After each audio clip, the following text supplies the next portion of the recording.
Hoy estamos con Carlos Javier González Serrano, que nos viene a hablar de Unamuno, filósofo en sus años de juventud. Carlos Javier González Serrano nació en Madrid, lo voy a decir, en 1985, lo voy a decir porque por la juventud que tiene, el currículum que tiene tan enorme, con esta juventud. Yo lo quiero destacar por eso hasta el año que nació. Juventud que cada vez es menor, bueno. pero inevitablemente. No. Es licenciado en Filosofía por la Universidad Complutense de Madrid, máster en Psicología del Trabajo y de las Organizaciones y Gestión de Recursos Humanos, máster en Psicología Clínica y Psicoterapia, máster en Estudios Avanzados en Filosofía, máster en Psicología Clínica y Psicoterapia Infantojuvenil y máster del Profesorado de Educación Secundaria Obligatoria y Bachillerato. Ha ejercido como profesor de Filosofía, Psicología y Literatura en Secundaria y Bachillerato, director de proyectos culturales, asesor de Cultura y Comunicación, gestor y consultor de equipos de trabajo, filosofía, literatura, psicología, cultura y crítica sociopolítica en televisión, radio y medios escritos. Conferenciante internacional en diversas instituciones y universidades nacionales e internacionales, escritor y traductor. Colaborador habitual en televisión, radio y prensa desde el 2006, en diversas cadenas radiofónicas y televisivas, Cadena SER, Onda Cero, Radio Nacional de España, Televisión Española, 4. Miembro del Comité Científico y del Consejo de Redacción de diversas revistas académicas desde el 2009. Presidente de la Sociedad de Estudios en Español sobre Schopenhauer, SES, desde 2015. Director ejecutivo de no ficción, Alianza Editorial Grupo Anaya desde el 2017 al 2019. Eso, lo fui. Por eso ya he puesto las fechas. Sí. Director del programa de radio El vuelo de la lechuza de 2020 a 2022 también. Y profesor de Filosofía y Psicología y orientador de bachillerato en el Colegio San Gabriel de Madrid desde el 2021. Director del programa A la luz del pensar de Radio Nacional de España desde el 2022. Director científico del Café del Observatorio Social de la Fundación de Caixa desde este año.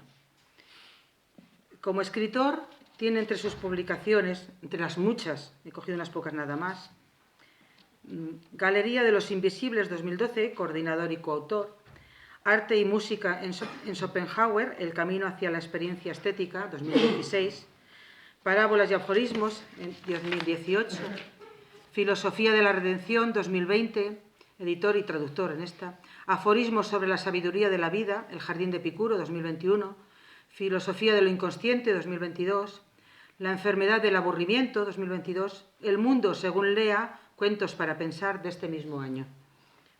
Entre sus numerosas publicaciones hay una del 30 de enero de 2018 sobre Miguel de Unamuno titulada El meollo del corazón humano. Ya sin más doy paso a Carlos Javier González Serrano, que nos va a hablar sobre Unamuno, filósofo en sus años de juventud. Muchísimas gracias, Pilar. Muchísimas gracias por esta atentísima presentación. Para mí es un gusto, es un honor, más que un gusto, es un honor estar en Salamanca. Ahora venía desde la estación de autobuses y claro, yo siempre me voy representando a Unamuno, paseando por esta ciudad que tanto le dio y a la que tanto dio él. Y hoy me propongo, vamos a ver, yo siempre me expongo a un problema. Bueno, me expongo a muchos problemas como nos exponemos todos, me refiero a existenciales, pero luego a la hora de dar conferencias y de dar charlas, yo tenía 7 folios aquí escritos, que estos 7 folios me pueden dar para hablar 3 días seguidos, porque me voy deteniendo. Mis alumnos me dicen que, profe, pero avanza, o sea, avanza un poco, porque no avanzo, me detengo en un texto y voy a otro texto, bueno, en fin. Entonces yo tengo mi conferencia, pero voy a comenzar dando unas líneas maestras que he anotado en el propio autobús. Es decir, voy a actuar como si fuese Unamuno siendo joven, que, como él decía, escribía como por esporas. Que él reproducía sus textos, o sus textos se reproducían a través de esporas. Entonces yo voy a hablar sobre todo del Unamuno más joven, del Unamuno incipientemente filósofo. Luego discutiremos, y podemos hablarlo, quiero saberlo ahora para no pasarme. Luego discutiremos si se puede hablar de algo así como de un filósofo en Unamuno o de un Unamuno filósofo, porque esto es bastante discutible. Lo que sí que es absolutamente discernible es un sistema de pensamiento, un sistema, como él lo llamaba, asistemático. o a sistemáticamente sistematizado, digamos. Como ya sabéis, ya saben ustedes que, bueno, voy a tutearos si no os importa, que él era muy amigo de las paradojas y además de las paradojas irresolubles. Entonces, lo primero que quiero decir es que yo voy a hablar de un Unamuno, que estos textos se pueden encontrar, están publicados por la Universidad de Salamanca, son los cuadernos de juventud de Unamuno, y lo digo por si alguien quiere tener la referencia. Lo que yo voy a hablar está recogido aquí y en su primera novela, que es Nuevo Mundo, que es bastante poco conocida, bastante poco leída, y para mí es una de las obras cumbre de la literatura española. Lo veremos también, luego la mencionaré. Voy a hablar de Unamuno que va de 1881 a 1892, es decir, es un Unamuno que tiene una edad comprendida entre los 16 y los 28 años. Es un Unamuno muy joven, más joven incluso que yo, mucho más. Y voy a hablar de un pensador, de Unamuno en este caso, por cierto, se oye bien, ¿verdad? De un pensador en formación. Él se autodenominaba a sí mismo como un pensador en formación, en constante formación. Y hay una anotación que he escrito aquí, dice, he sido un devorador de libros de los 16 a los 26 años. Tenemos aquí a un Unamuno que no puede parar de leer. Y está leyendo a Darwin, y está leyendo a Spencer, y está leyendo a Schopenhauer, y está leyendo a Nietzsche, está leyendo a Edward von Hartmann, que Pilar lo ha mencionado en nuestra traducción. Está leyendo sin parar, absolutamente sin parar. Es decir, está absorbiendo toda una información que él luego va a utilizar para intentar sistematizar todo eso que a él le ha entrado de una manera más o menos heterodoxa, más o menos desordenada. Segundo lugar, es una juventud que intenta buscar un lugar. Esto me lo ha notado porque guarda mucha relación con alguien que va a tener mucho cariño a Unamuno, aunque tendrá sus diferencias después, y es María Zambrano. Yo siempre, allá donde voy, hablo de María Zambrano, inevitablemente, y como sabéis, Zambrano escribió un libro muy apasionado y muy cercano sobre el maestro Unamuno. Bellísimo, lo recomiendo encarecidamente. ¿Por qué digo esto de que Unamuno intenta buscar un lugar? Porque María Zambrano, luego cuando escriba sobre Unamuno, cuando María Zambrano está escribiendo sobre el exilio, sobre la figura del exilio como un exilio existencial, no solo como ese exilio físico al que Zambrano se tuvo que exponer saliendo de España por la dictadura, por la emergencia de la dictadura, no solo se refiere a ese exilio físico, también se refiere, y esto es lo que me interesa resaltar con respecto a Unamuno, se refiere a un exilio interior. Somos seres que siempre, indefectiblemente, están buscando su lugar en el mundo. ¿Qué está haciendo Unamuno en estos años? Sobre todo desde los 20 hasta los 26, 28 años. Está buscando un lugar. Y además un lugar que no tiene nombre. Esto es muy importante, porque Unamuno lo dice muchas veces en estos escritos de juventud. No hay un lugar que se corresponda a los anhelos de mi alma. Esto lo dice literalmente. No hay un lugar físico, pero tampoco espiritual, al que yo pueda apelar a través de la palabra para referirme a eso que yo tanto anhelo. Claro, otro punto aquí que podemos pensar es ese anhelo. Frente a todas las filosofías positivistas, racionalistas, idealistas que están causando absoluta sensación en Europa al final del siglo XIX, Unamuno de repente empieza a sentir que toda esa manera de pensar objetivista, positivista, que intenta justamente dar un nombre a las cosas, todo eso se queda pequeño cuando se trata de hablar de algo así como las necesidades anímicas del ser humano. Unamuno parte del presupuesto platónico, digamos, de que tenemos un alma. A veces él habla del alma de manera indeterminada, no sabe muy bien definir el alma, no sabe muy bien decir qué es el alma, y sin embargo sabe que hay algo que se le opone al cuerpo. A nuestra experiencia corporal hay algo que se le opone, y esto es lo interesante, se le opone desde dentro. Es una puerta de entrada a algo incognoscible que nosotros llevamos dentro. Es decir, somos, y esto es bellísimo, eso no lo dice así tal cual Unamuno, pero me voy a permitir transliterarle de alguna manera, y Unamuno dice que tenemos dentro de nosotros la huella de lo nunca conocido, de lo que nunca de hecho se puede conocer. Hay algo dentro de nosotros que permanece incognoscible, y esa es la huella, digamos, del absoluto. Al principio, cuando es joven, lo va a llamar la huella del absoluto. No es un absoluto hegeliano, no es un absoluto racionalista, no es un absoluto que tiene que ver con poner en palabras aquello que siento, sino que es un absoluto que supera toda nuestra inmanencia, toda nuestra corporalidad. Así que tenemos un cuerpo con ansias de eternidad que lleva dentro una ansia de eternidad. ¿Cómo es que esto puede morar en un cuerpo humano? Y lo que es más importante, en un cuerpo finito. ¿Cómo es que alguien que va a morir, como en nuestro caso, indefectiblemente vamos a morir? Pero voy a empezar leyendo un texto. Todo esto no me lo había preparado, ¿eh? Todo lo que estoy diciendo. O sea, todavía no he entrado en la conferencia, pero bueno, quizá entre en algún momento. El asunto aquí es que tenemos un contexto, y ese contexto, que voy a intentar ser sistemático, aunque creo que me estoy explicando bien, creo, si no me decís, y yo me reconduzco. Está el contexto, la muerte de Dios. Está esa muerte de Dios que Nietzsche escribe en la Gaia Ciencia, o en el Geishaber,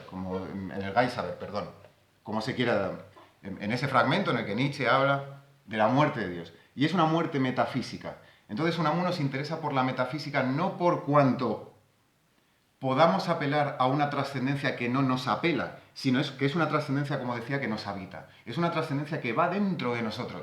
Este va a ser todo el drama de Unamuno. Puede que Dios haya muerto, como decía Nietzsche, como sostuvo Nietzsche, en términos metafísicos. Puede que hayamos matado el concepto de Dios. Puede que hayamos matado las exigencias de un Dios teológico que nos está pidiendo atender a un dogma, palabra, como sabéis, fundamental en Unamuno, que va a ser un pensador esencialmente antidogmático, o contradogmático al menos, sobre todo en lo que tiene que ver con la religión establecida, institucionalizada, etc. Entonces, esa muerte de Dios, conceptual, metafísica, que pregona, que institucionaliza también en la historia de la filosofía Nietzsche, Unamuno dice que puede que haya muerto metafísicamente, pero que sin embargo sigue vivo dentro de nosotros, en forma de anhelo, en forma de apelación a la trascendencia. En segundo lugar, la quiebra del positivismo. Esto ya lo he dicho, así que no me repito. Y la crisis de la razón moderna, la kantiana, que está en busca de la objetividad, esa crítica de la razón pura con una estética trascendental que está intentando buscar el fenómeno, la objetividad del fenómeno para conocer, y después Hegel, conocer la realidad tal como la razón se manifiesta, la razón con mayúscula, tal como se manifiesta en la historia. Unamuno no está buscando una teleología, no está buscando cómo se da el mundo en términos racionales, está buscando cómo nos podemos explicar nosotros, seres finitos que a veces no encuentran sentido a su existencia, cómo pueden perseverar, cómo es que al final la pregunta del joven Unamuno es cómo es que podemos perseverar si sabemos que esto se va a acabar, cómo es que podemos seguir. Es que el Unamuno joven es una ametralladora de preguntas. Está preguntándose permanentemente, ¿qué puedo hacer yo frente a este anhelo? ¿Qué puedo hacer yo frente a esta ansia de eternidad? Por otro lado, la tesis principal en el joven Unamuno, me he apuntado aquí, frente al idealismo y al positivismo, hay una apertura de la conciencia al acontecimiento. Esto me parece también muy importante. Me estoy empezando a apasionar y me está empezando a entrar calor. Si no os importa, que me lo estoy notando, me suben los calores del absoluto. Frente a este idealismo, frente a este positivismo, la importancia del acontecimiento. Y esto lo digo porque últimamente estoy hablando con Chantal Maillard, que otra zambraniana de Premio Nacional de Poesía, en fin, Chantal Maillard vive en Málaga y estoy hablando con ella por teléfono, y me decía Chantal Maillard, en Unamuno hay una metafísica. Yo me lo creí, por eso lo cuento. Hay una metafísica del instante, hay una metafísica del acontecimiento. Y Chantal Maillard, curiosamente, en todos sus poemarios, habla de esa importancia de lo que se nos escapa como arena entre las manos permanentemente. Y eso que se nos escapa es el presente. Vivimos en un momento histórico, que es el presente, que nunca es del todo, que nunca tiene realidad. Porque el futuro está por llegar, tampoco existe, el pasado ya no existe y el presente, sin embargo, se nos está yendo de las manos. ¿Qué piensa aquí Unamuno? Y lo menciona muchas veces en estos cuadernos de juventud. El nunc stans latino, el instante eternizante. Por eso empieza a buscar la belleza, por eso empieza a buscar la trascendencia, empieza a buscar un presente que no se nos evada de las manos, que no se nos escape. Y este es todo el drama del joven Unamuno. ¿Qué ocurre en la vida? ¿Qué puede pasar en la vida para que a mí no se me escape justamente la vida? Porque parece que a medida que vivimos esa vida se escapa y que nuestro único promontorio para ver la vida, que es el presente, tampoco existe. Luego, de alguna manera, no existimos. De alguna manera estamos en el umbral entre la existencia y la no existencia. Y el único punto que se da en el mundo como conciencia de esa no existencia, de esa existencia que es dual y que es, digamos, concomitante, es el ser humano. El punto donde se da la no existencia y la existencia es la conciencia del ser humano. Y además, en el acontecimiento puro, como él lo llama. Él habla del acontecimiento puro. Otro asunto, el tema del inconsciente en el joven Unamuno. Claro, es que la gente, cuando se habla de inconsciente, digo la gente como constructo, perdonad por el improperio, que esto parecía despectivo y no lo es. Digo la gente en general, cuando habla del inconsciente, es como si Freud hubiese descubierto absolutamente todo el continente del inconsciente. Pero Unamuno está hablando aquí del inconsciente. Tengo aquí un apunte de 1886. Unamuno tenía 22 años. 22 años. Y estaba leyendo La filosofía de lo inconsciente, que Pilar lo ha mencionado, que lo publicamos, lo tradujimos el año pasado para Alianza Editorial. Es la primera traducción que existe, de Eduard von Hartmann. Ese libro se publicó en 1869. Unamuno está leyendo en alemán, con 22 años, a Eduard von Hartmann sobre el inconsciente. Y está diciendo que nos tenemos que desprender de toda esa idea, de toda esa intrahistoria, como diría él, que nos han contado o que bulle de entre las entrañas de la historia del pensamiento, de esa intrahistoria racionalista. La historia de las ideas no se puede contar solo a través de la razón. Hace falta algo más. Y ese algo más es justamente la pasión. Es justamente el cuerpo que tenemos posicionado en el mundo. Por otro lado, aunque haya esa fijación por el acontecimiento, sigue habiendo esa aspiración a lo absoluto. Y aquí tenemos otra lectura primordial de Unamuno en sus años de juventud y de formación, que es Plotino. Plotino y todo el neoplatonismo.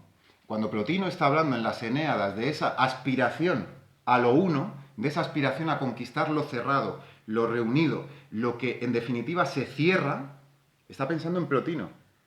Unamuno está intentando cerrar el círculo de la existencia, de este círculo tan complejo, en el que nos vemos situados entre un punto de comienzo y un punto de final, entre el nacimiento y la muerte, con la conciencia, a medida que crecemos, de nuestra finitud.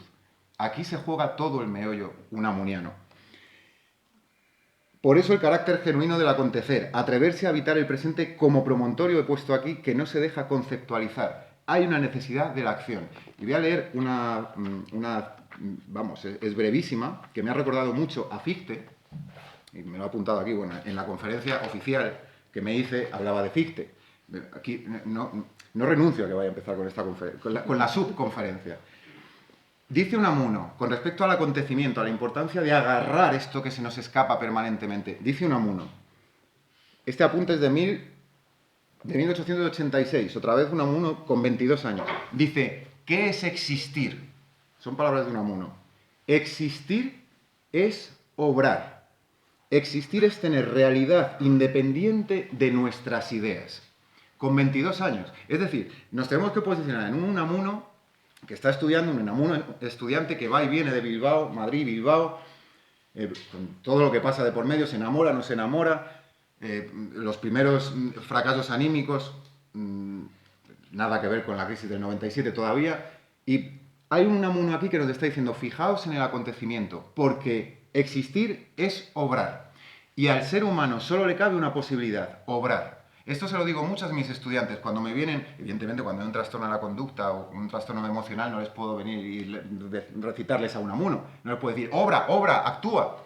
Pero sí que les digo que lo importante en la vida, cuando están rumiando, cuando están sobrerumiando, cuando tienen pensamientos intrusivos, cuando, repito, no es un trastorno emocional o un trastorno de la conducta, que esto lo tienen que tratar los profesionales de la salud mental. Pero lo que les recomiendo es, sobre todo, un dictado Unamuno, actuad. Porque no sirve de nada estar todo el rato. De hecho, yo como orientador, perdonad que introduzca esta cuña de realidad, de bajada, de aterrizaje a la realidad, yo como orientador no puedo estar preguntando a mis chavales de 16, 17, 18 años, ¿y qué te pasa? ¿Y qué se te pasa por la cabeza? ¿Y cómo estás? ¿Y estás bien? ¿Y estás mal? ¿Y por qué? Eso es fastidiarle la vida a un chaval. Es fastidiársela. Una cosa es que estés acompañando, una cosa... Y yo me imagino muchas veces a Unamuno viniendo por allí, por mi colegio, y, mira, me estoy emocionando simplemente de pensar a Unamuno por allí por el pasillo viniendo con las manos a la espalda, con su traje bien vestido, bien acorazado, con su vestimenta. Y yo creo que Unamuno me diría, diles a tus alumnos que actúen, que todo se da en la agencia, todo está en ese punto de hacer. Tenemos que hacer, y la vida nos va en el hacer. Y dice después, existir, un hecho es manifestarse bajo formas sensibles, ser conocido en espacio y tiempo. Aquí, claro, está pensando en Kant, tiene a Kant, pero lo toma la estética trascendental, es decir, las condiciones de espacio y tiempo, que son la estética trascendental kantiana, en vez de tomarlo en términos metafísicos o de teoría del conocimiento epistemológico, lo toma en conceptos existenciales. El espacio y el tiempo es nuestra condición de posibilidad para actuar, no tanto para pensar nuestras condiciones de pensar, sino para actuar. Y estamos en un tiempo histórico determinado. Y esto también se lo digo mucho a mis estudiantes. Este es el único momento que tenemos para actuar. Nuestro presente. Iba a decir algo y se me ha... Ah, claro. Es que aquí también está... Es que me vienen muchas cosas a la cabeza. Es que Unamuno es inabarcable. O sea, yo sabía que cuando escribí esto no me iba a servir de nada, porque Unamuno es inabarcable. Es absolutamente inabarcable. Aquí, estas líneas, estoy seguro, y no me quiero quemar la mano, pero estoy seguro que estas líneas las leyó porque tuvo noticia de Unamuno a través de Ortega, como no podía ser de otra manera, Martin Heidegger. Cuando Heidegger está hablando del ser y el tiempo, cuando está hablando de espacio y tiempo, cuando está hablando de ser existenciario, de ser temporario como el ser humano, en realidad está... Y es que es muy curioso porque aquí Unamuno cita a Hegel, y citando a Hegel menciona el Sein y el Dasein. Los menciona Unamuno y menciona Etymologis Genomen sein an einem gewissen Orte. Somos un ser determinado, somos un lugar determinado. Somos ese lugar que tiene que actuar. Como diría Fernando Pessoa, aquí cerrando un círculo también, otro unamuniano, aunque no son estrictamente... somos el lugar que piensa, así se llama mi sección de la tele. Por eso muy unamuniano y muy... El lugar que piensa, somos el lugar que piensa y añadiría Unamuno, y el lugar que actúa. Solo somos nosotros el lugar que actúa. También critica, claro, tenemos que pensar en un Unamuno efervescente, que está pensando en este anhelo de eternidad. Y tiene todo un escrito en este libro que tiene que ver con la refutación de las pruebas racionales de la existencia de Dios. Porque empieza a bullir en el joven Unamuno esta dicotomía irreconciliable entre razón y fe. Yo no puedo demostrar la existencia de Dios. Lo único que puedo hacer es acercarme a Dios. Él habla a veces también del absoluto, del uno, habla de conceptos a veces indeterminados, pero Dios está bulliendo aquí también.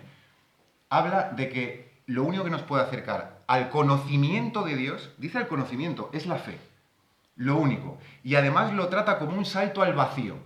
Dice Unamuno que la fe es un salto al vacío. Quien se atreva a darlo, creerá. Quien no se atreve a darlo, no cree, no puede creer, porque yo no puedo demostrar existencialmente a Dios, no puedo hacerlo, ni metafísicamente siquiera, y mucho menos racionalmente, porque las ideas de la razón no dan como resultado algo tan perfecto, algo tan omnipotente, algo tan omnisciente como Dios. Nuestras ideas finitas no pueden dar una definición de lo que por definición es indefinible. No puede.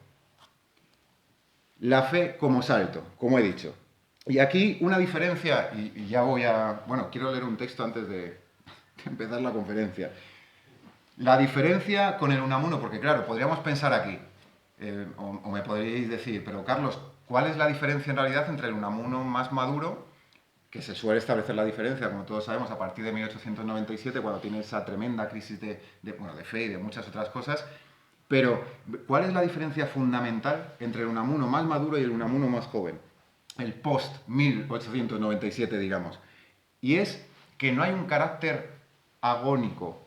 Agónico entendido en el joven Unamuno. No hay un carácter agónico en el sentido de angustiante. El joven Unamuno, hasta más o menos 1895, más o menos, hasta los 30 años, hasta los 29, 30 años, es un Unamuno que podemos tomar etimológicamente la palabra agónico desde el punto de vista griego. Los griegos pensaban el agón como, en términos homéricos, de hecho Homero utilizaba agón como la lucha del guerrero que va al escenario bélico y se pone delante de los otros para luchar contra su enemigo. Es decir, el agón, lo agónico, es aquello, o es nuestra cualidad de ponernos en el espacio público y defender una postura y que se nos pueda enfrentar otra postura. Es decir, enfrentarnos al desafío del desacuerdo. Este Unamuno agónico, en este sentido, es el joven. Luego damos un salto a 1897 y años posteriores y tenemos a un Unamuno agónico en sentidos angustiantes, en sentidos más anímico. Es decir, todo es irreconciliable, además hay un giro, la vida es dolor, la vida es sufrimiento, pero tenemos esa ansia de eternidad que es la que nos salva, la que nos catapulta hacia adelante, etcétera, etcétera. Y aquí no entiendo mi lucha pujante entre contrarios. La página 190, que yo creo que es el texto fundamental del que quería partir, que es que me parece un texto brillante. Este texto es de los años 1885-1886, 21-22 años. Es un Unamuno que, claro, ya me gustaría a mí escribir esto con 38 que tengo, pero es un Unamuno que está jugando todo el rato con los contrarios. Aquí el carácter agónico, pero vamos a ver aquí a Heráclito, otro pensador que está leyendo todos los fragmentos de Heráclito, Unamuno los está leyendo. Y es una tensión que no es como en el Unamuno posterior, irreconciliable, sino que es una tensión en la que se da la vida. La vida solo se puede dar en la tensión, en la tensionalidad perpetua. Y dice Unamuno aquí, lo voy leyendo poco a poco, dice Unamuno, un día, el texto es duro, el texto es contundente. Un día te acostarás para no despertar y todos tus afanes quedarán enterrados en la sombra del sueño eterno. En esta frase, podría no leer más y estar hablando sobre esta frase, porque aquí está todo Unamuno. Todo Unamuno. Un día te acostarás, la figura del sueño, en Unamuno fundamental. Está ahí la figura del inconsciente, todo su interés por el inconsciente. Aquello que no se manifiesta de manera consciente, de hecho, es que hay toda una pléyade de autores en esta época, Germán Hesse, Pessoa un poquito más adelante, el propio Unamuno, que están hablando de lo inconsciente, que están hablando de una subterraneidad del ser humano que no podemos llegar a conocer. Y es algo que, igual que ocurre con el concepto de intrahistoria, va saliendo poco a poco, pero tampoco lo controlamos. No sabemos cuándo va a llegar eso a la superficie, como dice Unamuno, en forma de ondas. Nos llegan los pensamientos conscientes en forma de ondas. Un día te acostarás para no despertar, y todos tus afanes quedarán enterrados en la sombra del sueño eterno. Pone pavor pensar en eso, pero conviene hacerla a menudo. Aquí tenemos a Sócrates. La filosofía como meditatio mortis, como pensamiento constante, como meditación sobre la muerte constante. Conviene hacer eso. Aquí también está Pessoa. Pessoa es posterior. Cuanto más hermosa es la vida, tanto más negra es la muerte. Los contrastes, las paradojas irreconciliables. Paso un poquito más adelante, dice, tanta belleza y tanta hermosura. Esto lo quiero leer porque no es un Unamuno que esté rindiéndose frente a los abatimientos naturales de la vida, frente a las desesperanzas. Es un Unamuno, como digo, pujante. Es un Unamuno que quiere ir hacia adelante y que además está lanzando a sus lectores a que sigan adelante, a que perseveren. Utiliza muchísimo en estos textos la palabra perseverar. Pase lo que pase, también se lo digo mucho a mis alumnos, les digo que a pesar de todo y de todos, que perseveren. Y la palabra perseverar está en Unamuno permanentemente aquí. Y dice, tanta belleza y tanta hermosura, como alegra nuestra tierra y refresca nuestro corazón, pasará como pasa el día más bello de la vida. Y los ojos llenos de vida, encendidos por la llama del amor, quedarán en hueso cóncavo, donde los gusanillos harán su nido para celebrar sus amores. Esta imagen es exactamente igual que la que pone Marco Aurelio en las Meditaciones. Exactamente iguales. Lo que pasa es que Marco Aurelio habla de un jugoso pescado que nos ponen en la mesa. Estos contrastes, cuando Marco Aurelio está hablando de sentarnos en una mesa con opíparas comidas, con buenas viandas y con generosa bebida, y nos traen ese pescado, nos lo ponen aquí y nos lo hemos comido, de repente cuando lo hemos terminado, empieza a ser aquello algo hediondo. Empieza a ser algo que ya no queremos tener delante. Y esto también es un ejercicio, digamos, de soterrado ascetismo al que se refiere Unamuno. Unamuno está diciendo que la vida tal y como la conocemos, puede llegar a ser algo que no queramos. Aquí también detrás está Schopenhauer. Esa negación de la voluntad de vivir, etcétera, etcétera. Problema en Unamuno, siempre va a querer vivir más. Y además él lo dice que quiere vivir como es él. En cuerpo. Él no quiere un alma eterna, platónica, que vaya al mundo de las ideas. Quiere un cuerpo que viva para siempre. Y que ese para siempre le acompañe su cuerpo. Por esta condición temporaria, como decía. Todo pasa y pasa muy deprisa, dice Unamuno. Solo la calma tranquila de la conciencia pacífica queda. Aquí está el nunc stans del que hablaba antes, ese instante eterno o instante eternizado. Y ve tranquila arribar el último momento de la vida.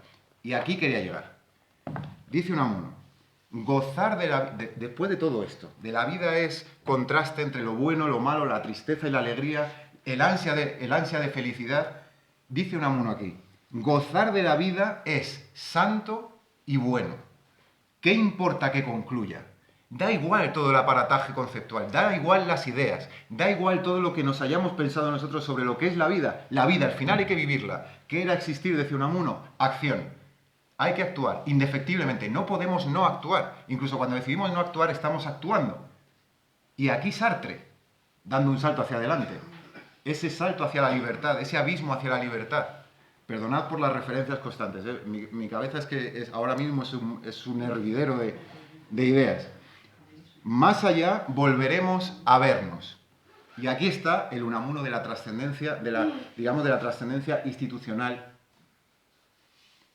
que es lo que toma, digamos, del cristianismo hegemónico, del cristianismo, digamos, institucionalizado. Más allá volveremos a vernos. Y esto parece que son palabras que le podría estar diciendo a Concha. Perfectamente. Más allá, Concha, volveremos a vernos. Que me perdone por Unamuno por poner estas palabras. Bueno, son suyas. Vale más creer que desesperar. Aquí está el salto. Vale más creer que desesperar. Que la esperanza en el más allá dulcifica la vida e ilumina las tinieblas y se ama con más intenso ardor. Me parece un texto bellísimo. Pero aquí están viendo, como he dicho, Marco Aurelio, está también Epicuro, que no le he mencionado. En este gozar de la vida, que es santo y bueno, está Epicuro. Y aquí quiero recordar que también, ¿no?, en sus apuntes de juventud, a San Agustín, Agustín de Hipona, cuando en el capítulo 10, si no recuerdo mal, 11 de las Confesiones, San Agustín está hablando de que él, en su vida disipada, de prostíbulos, de bebida, de darse a las mujeres, al placer, y está diciendo allí San Agustín, que lo menciona Unamuno. Agustín le pide a Dios, Señor, dame continencia, pero no aún. San Agustín le está pidiendo a Dios que le aparte de ese mundo de placeres, pero todavía no. Que le aparte en algún momento, cuando tenga que venir, pero todavía no. Y aquí está también este Unamuno que pide una suerte de redención, pero que no se quiere desentender tampoco de los placeres de la vida, del gozo de la vida.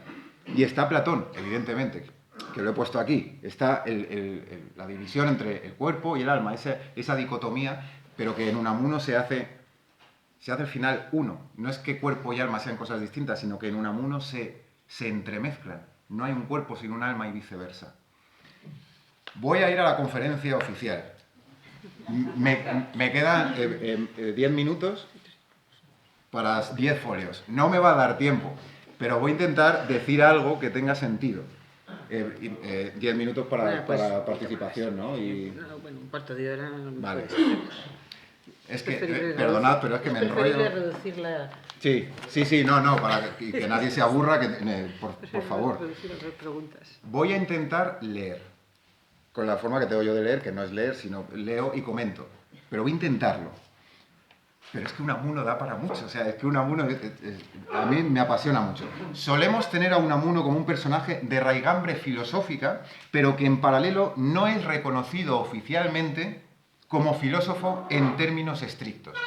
Sin embargo, y a pesar de este prejuicio, que también caló en otros pensadores como Voltaire, Nietzsche, Leopardi, Kierkegaard o más en la actualidad, Émile Cioran, sí podemos rastrear desde sus primeros años de juventud, que es lo que vengo defendiendo todo este rato, toda una playa de todo un conjunto de pensamientos filosóficos propiamente dichos que forjaron paulatinamente el pensar y el sentir de Miguel de Unamuno. Es cierto que nuestro autor no redactó libros estrictamente filosóficos, si bien contamos con el sentimiento trágico de la vida, que sin ser un tratado filosófico en sentido preciso, sí intenta recoger de una manera de pensar y sentir integral y totalizadora de la experiencia humana. Unamuno transitó las veredas de la filosofía con un talante combativo, como era costumbre en él, desde las coordenadas de lo que ha dado en llamarse un irracionalismo iconoclasta. Yo con esto tampoco estoy demasiado de acuerdo, esto del irracionalismo y esa etiqueta, pero bueno, lo veremos. Ahora bien, dicho talante antirracionalista encuentra en su pensamiento un argumento muy sólido, ese antirracionalismo. La aparente incapacidad de la razón, esto lo he explicado en parte, para hacerse cargo de los temas que en su época se presentaban como los más auténticos y acechantes problemas filosóficos. A su juicio, la razón, como potencia meramente conceptual y conceptualizante, hacía aguas cuando afrontaba los entresijos más hondos de la existencia humana. Desde muy temprano, en sus llamados cuadernos de juventud, Unamuno hizo frente a la nada desdeñable tarea, en terminología de Max Scheler, de ofrecer al ser humano su adecuado y más pertinente lugar en el cosmos. En sus célebres palabras, desde muy joven, su preocupación central fue, y le cito, el hombre concreto de carne y hueso. Estas son palabras memorables y que todos conocemos. Y es ese sujeto el supremo objeto de toda filosofía. Quieranlo o no, dice Unamuno, ciertos sedicentes filósofos. Se refiere a los racionalistas, a los positivistas, etc. En sus anotaciones de 1881, cuando Unamuno apenas contaba 18 años, mostraba su interés por lo que transcurre entre el tiempo y la eternidad. Pues presentía, apuntaba él con elocuentes palabras, y le cito, el porvenir, abismo tan profundo que creo no tiene fondo. Esto es bellísimo. El porvenir, el futuro, es un abismo tan profundo que no tiene fondo, porque estamos buscando esa eternidad que va con nosotros y que sin embargo en el mundo finito nunca se da. Vemos ya pues a un Unamuno adolescente a las puertas de su juventud, preocupado muy desde el principio por la condición temporal del ser humano, que más tarde hará honda mella en autores como Heidegger o Bergson. Me repito, mis pensamientos iban también encaminados, bueno, en fin, que me entiendo a mí mismo, quiero decir. Somos lo que nos pasa en el tiempo, lo que acontece en un lapso temporal que sabemos finito y que continuamente nos aboca a un horizonte incognoscible. Coincide aquí Unamuno con la caracterización que haría años más tarde Ortega, y esto habrá quien le duela aquí seguramente, porque hay a quien le duele que Unamuno y Ortega coincidan a veces, pero bueno, está bien que coincidan también, en ocasiones. Del ser humano como alguien sometido al desplazamiento de sí, esto lo expliqué al principio, como alguien expuesto a un inevitable naufragio, esas expresiones de Ortega. También resuenan en esta preocupación temporaria de Unamuno los pensamientos de María Zambrano cuando en sus abundantes reflexiones sobre el exilio la filósofa nos caracterizaba como seres que han de buscar un lugar imposible de definir. Es en este intersticio de tiempos, en esta confluencia de tiempos, en esta mezcolanza entre pasado, presente y futuro, donde Unamuno apela al dictado socrático y recomienda, cito a Unamuno, si la soledad te entristece, sumérgete en tu espíritu. Es curioso que Unamuno dice que si la soledad te duele, vayas a ti mismo. Es muy curioso, porque en tiempos de narcisismo como los que vivimos, de redes sociales, de selfie, nos está invitando Unamuno a que vayamos dentro de nosotros a buscar algo que a lo mejor se nos ha perdido por el camino. El autoconocimiento se sitúa entonces no solo como un camino de autoexploración, sino como una forma única e intransferible de estar en compañía con los propios sentimientos y emociones. Y es así como se da con aquella misma edad adolescente, con una dicotomía que hará mella en todo su pensamiento posterior. Apuntaba Unamuno, le cito, siento que me oprimen las ligaduras del cuerpo y el alma lucha por desasirse. No me emociono, pues porque no. Me oprimen las ligaduras del cuerpo, el cuerpo como frontera no que va de fuera a adentro, sino como frontera que va de dentro a fuera. Hay algo dentro de nosotros que nos oprime, hay algo que quiere luchar por salir. Y el alma lucha por desasirse, aquí está Platón también. Y comienzan ya las contradicciones, esto ya es mío. las imposibles paradojas, el pensar Unamuno de los claroscuros que se hacen carne en el campo de batalla de nuestro ánimo. No me aterra la muerte, decía Unamuno, pero preferiría seguir viviendo. Aquí está San Agustín. Esto es lo que decía de dame paciencia, dame serenidad, aléjame de la concupiscencia, pero no aún. Unamuno, no me aterra la muerte, pero preferiría seguir viviendo. Quizá tuviera presente aquí, y cito las confesiones. Tengo la cita aquí, tal cual de Unamuno, de San Agustín. Señor, es más dura la cita de San Agustín. Señor, y más graciosa. Señor, concédeme castidad y continencia, pero todavía no. Castidad y continencia. Pero no la quería aún. Pareciera que estamos escuchando aquí las palabras del mismo Rousseau también, o también de Leopardi, a quien, recuerdo, Unamuno llamaba hermano Leopardi, junto al hermano Pascal y tantos hermanos que Unamuno se buscó extemporáneos. Tan admirado y querido por Unamuno cuando ambos, Rousseau y Leopardi, proferían auténticas pestes de la razón, constructo alienante que, lejos de ordenar, parcializa nuestro querer, lo divide y cercena y nos aleja de nuestro auténtico centro, que es el querer. Comprobamos, voy saltando partes, voy leyendo. Comprobamos que el joven Unamuno creía aún en una posible concordia entre ambos, entre el cuerpo finito, sufriente y también gozoso, como hemos visto en el joven Unamuno, hay que hacerse cargo también del gozo, y el espíritu, entre el cuerpo y el espíritu, que es eterno y tiene ansias de ultimidad y sentido. A cada paso de su camino intelectual y espiritual, a Unamuno le dolió y estremeció, pero también lo sedujo este misterio que une en el individuo lo más grotesco y lo más sublime. Nuestro cuerpo, eso que decía, la concupiscencia de San Agustín, y por otro lado lo más sublime, ese querer ir más allá, ese trascender.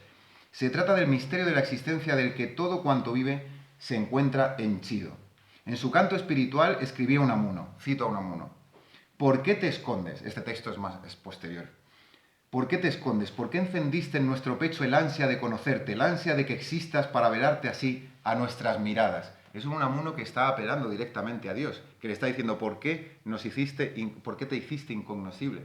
¿Por qué no nos diste herramientas para poder conocerte?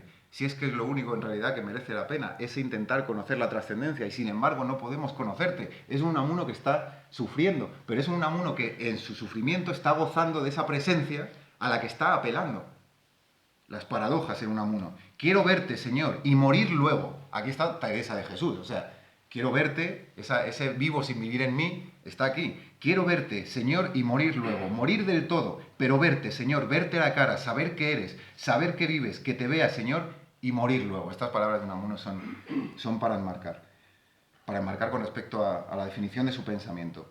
Y así, con el discurrir de los años, sus inquietudes, las de Unamuno, o esta irrefrenable inquietud, en singular, se tradujo en una insaciable sed de obtener un saber certero, inquebrantable de una eternidad de la que aquí abajo solo logramos desgajar breves y muy efímeros fragmentos.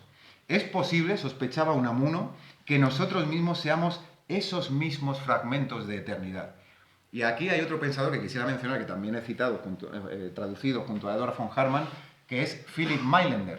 No sé si lo conocéis porque no suele ser muy citado. Es un epígono de Schopenhauer, muy radical. Tradujimos la filosofía de la redención, Philosophie der Erlösung en alemán, de la filosofía de la redención o de la liberación, como se quiera traducir.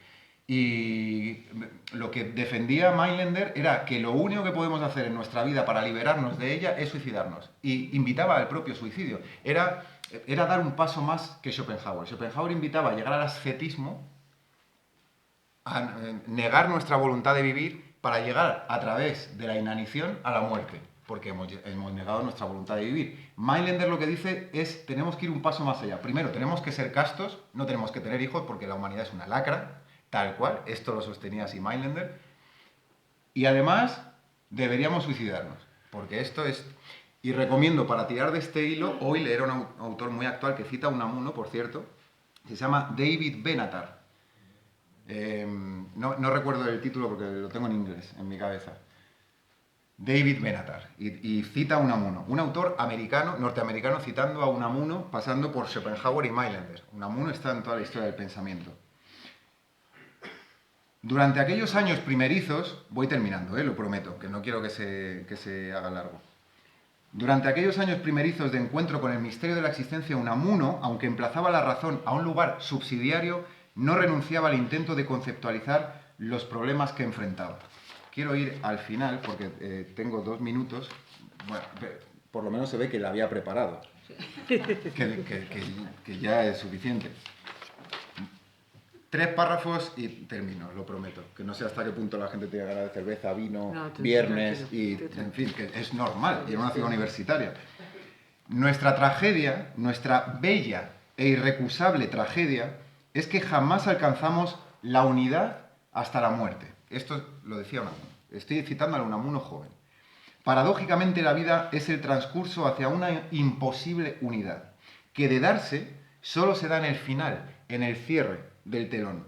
Somos y nos sentimos una pluralidad irreconciliable, un contubernio de voces que, como también explicó Pessoa, no acaban de ponerse de acuerdo, esos heterónimos de Pessoa, que muchas veces también está en Unamuno. Cuando Unamuno en Niebla, al final, está hablando, y está hablando él como autor con el personaje, y están luchando a ver si le resucitas, si no, ¿por qué me he muerto y por qué me matas? En realidad ahí también hay una forma de heteronomía, también una forma de ponerse frente a... No soy el autor, sino que soy también protagonista de la novela. Hay esa heteronimia que Pessoa no sale tampoco de la nada. Ni falta que hace, nos diría el joven Unamuno, que no hace falta que nos pongamos de acuerdo dentro de nosotros. Porque la trágica belleza de nuestra existencia consiste en que esa pluralidad reside dentro de nosotros, mora en la unidad misma, en el seno del yo. Como Jacob, en el relato bíblico, luchamos entre tinieblas con un Dios, o vale decir, con una eternidad que nos empuja a ser. Y de ese combate entre temporeidad y trascendencia surge renovada nuestra voluntad, el querer unamuniano, que sigue, que puja, que persevera y no se contiene en sus infinitas ansias de ser. Nuestra voluntad no nos devora a través del deseo, como defendió Schopenhauer, pues solo el deseo, nos dice Unamuno, y esta es la diferencia con Schopenhauer, porque muchas veces se le cataloga de schopenhaueriano a Unamuno, y esto no es exacto. Nos dice Unamuno, el deseo, solo el deseo y con él las esperanzas y las ilusiones pueden prometernos la única dicha posible en nuestra vida, la de mantener vivo a cualquier precio el combate que somos. En sus palabras, con 21 años, y le cito, la vida duele y el dolor aguijonea al hombre y le hace caminar. Esta es la bella tragedia en Unamuno. Sentimos el dolor, la vida... Son palabras de Unamuno, 21 años. La vida duele y el dolor aguijonea al hombre y le hace caminar. Concluyo con un fragmento de Unamuno fechado en 1885 que merece ser citado por extenso por la elocuencia y claridad de sus palabras y porque en él se reúne el desarrollo futuro de sus novelas y el carácter trágico de sus personajes, siempre a medio camino entre la vida y la muerte, entre lo finito y lo eterno, entre la carne y el espíritu, y en definitiva entre lo conocido y lo que jamás podemos conocer. Única garantía, este desconocimiento trágico, así lo he llamado, que tampoco es muy original, de que nuestras ilusiones jamás podrán apagarse. Esto es puro Leopardi. Si leemos a Leopardi, en Leopardi están las ilusiones bregando continuamente frente a las ansias de la razón. La razón nos está diciendo que tenemos que aminorar las pasiones, que tenemos que ser menos apasionados. Y las ilusiones nos están catapultando hacia el futuro. Tenemos que ir hacia adelante, tenemos que seguir hacia adelante. Aquí Unamuno está retomando al hermano Leopardi, como él le llamaba, sobre todo en algunos de los cantos de Leopardi. Ahora sí que voy terminando, El fragmento de Unamuno dice... Parece que somos... Es bellísimo. Bueno, está aquí. Parece que somos el campo de batalla de Dios y Satán que bajan a nuestro pobre espíritu como arena en que vengar sus viejos resentimientos. El hombre tiende por una parte a la nada, al no ser, el nirvana budista renovado por Schopenhauer, el dulce no hacer nada y tiende por otra parte a lo absoluto. Estoy terminando la charla, o este encuentro, este diálogo, como lo comencé, con esa batalla. Todo esto son palabras de Unamuno, Y tiende por otra parte, como decía, a lo absoluto, al ser todo, abrazarlo todo, saberlo todo, poseerlo todo. Viene de la nada y va a Dios, como dicen los teólogos católicos, y aunque para mí la nada y Dios son puras ideas, dice Unamuno, no por eso es que es la leche Unamuno. Para mí la nada y Dios son puras ideas, pero no por eso deja de ser verdad la afirmación sentada. No porque sean abstracciones, no porque sean ideas, no porque sean racionalizaciones, no por eso dejan de tener mella en mi ánimo.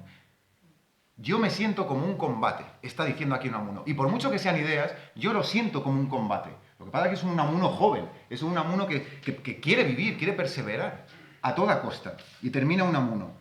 Y aquí está otra referencia que no he citado. Es que eso lo está tomando de él, otro de sus hermanos, Soren Kierkegaard. Aquí lo que dice Unamuno es o todo o nada. Aquí está Kierkegaard, vibrando por debajo. O todo o nada. Este es el grito, dice Unamuno, que lanza en todas partes y en todos los tiempos la conciencia humana, por más que vista la dicha enseña, de 1000 colores distintos y abigarrados. Hasta ahí la cita de Unamuno. Es descomunal esta cita. No nos podemos librar de que es ese combate, por cierto, está en Dostoyevsky también, y también está en Tolstoy. Y termino, último párrafo.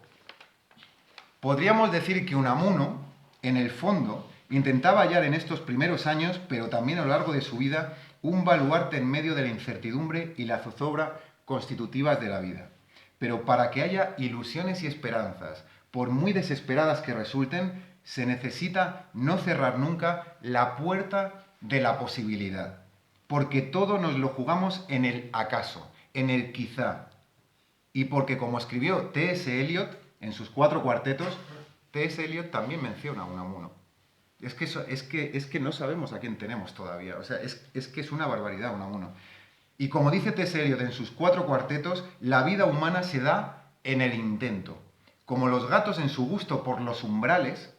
Siempre digo que el próximo gato que tenga le llamaré umbral, porque siempre están en los umbrales. Los gatos siempre están, mi gata siempre está mirando desde el umbral y me causa cierta inquietud. Bueno, como los gatos en su gusto por los umbrales, siempre estamos, y cito a Unamuno, en medio del camino.